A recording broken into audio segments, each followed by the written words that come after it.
motorsiklo hindi pinalagpas. Hinatak din ang mga sasakyan nakaparada sa Road 3 sa Ang Project 6 galing na kumain, pinagkasan ah. Tinawag ng isang kotse na Kasi laki ng mukha mo yung kutsara mo, baby, ah.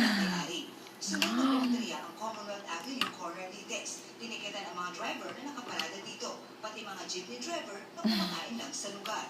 Ay, lalaki bibig mo dyan, eh.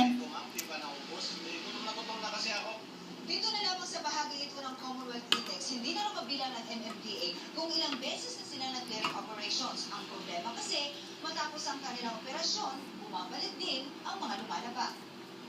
Ang nakikita nilang dahilan, napakababang halaga ng multa. 150 pesos lang ang sine sa obstruction, 200 pesos sa illegal parking. Pag nato, 500 pesos lang ang pinakamababang babayaran.